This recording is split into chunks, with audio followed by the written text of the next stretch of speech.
With the new Warbond coming out soon, I figured it would be time to share my method of super credit farming to the Helldivers 2 community. My method is, well, actually a mix of several methods merged into one, and I'm gonna say right here that your success is gonna depend highly on luck. So, if this method does not work for you, take it with a grain of salt. It's not you, it's the game. Anyway, I'll start with the loadout here. The armor passive is dependent on your preference of playstyle, but I usually prefer to run the feet first armor passive because it increases your range of finding a point of interest, which is what we're going to be looking for super credits, medals, and requisition slips. If you want stamina, you can run pretty much any light armor. Usually I see people running the scout armor, but again, that's just personal preference. For your loadout, it doesn't really matter. Just know that one of your items needs to deal explosive damage. Next is going to be what biome and difficulty you're going to want to drop in on. I don't really have much to say here as it's pretty cut and dry and people who have way more time on their hands than me have already calculated which ones are the best to drop onto.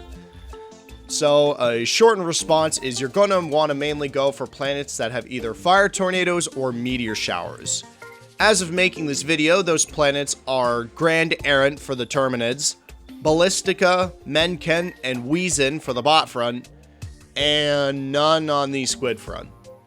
And right now there's no meteor shower planets, so those aren't going to be listed here.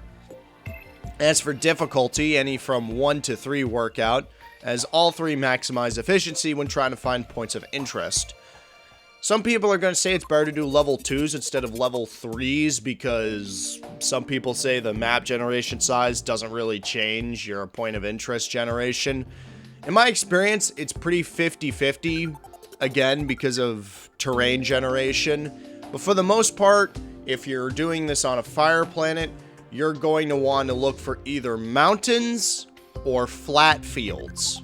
As for the other biomes, a general rule of thumb to keep is if it has trees, don't drop. But if it has flat plateaus or plains, it's generally going to have more places to generate stuff. The big exception to this rule is snow and acid worlds, which tend to have giant glaciers and mountains just hanging around there. Once you've chosen which planets to drop onto, your stratagem loadout should take into consideration the terrain of the map. Usually, my loadout looks something like the car, the warp pack, a non-backpack weapon of your choice. I usually run the stalwart because I'm usually doing this on the bug front, and the mech suit, which I'm going to get to why you bring that and the car here in a minute. Once you have all that, you can drop into the mission. After you drop down all your stratagems, except for the mech suit, this is where it's mostly down to skill and luck. But for the most part, you're going to want to look for things that say minor place of interest or look like rectangles on the map. Usually, if you can find a bunker, you can use the warp pack to teleport through the bunker door. But if, for whatever reason, you can't enter the bunker door, this is where you do this technique to clip through the bunker door. Call down your mech, get yourself flush with the mech door, and if you've done it correctly, when you exit the mech, you should clip right through the door. And again, if you park your mech close enough, you should be able to get right back into the mech, unclipping through the door. Other than that, I don't really have anything else to add to this method, other than if you exhaust every option on a certain difficulty, move on to the next one. So, if you complete a level 3, move down to a level 2 and then a level 1 or vice versa. Also, you don't need to extract usually unless you're like me and you want to complete the mission, which is perfectly fair and justified in the eyes of Liberty. This method ranges pretty wildly in consistency.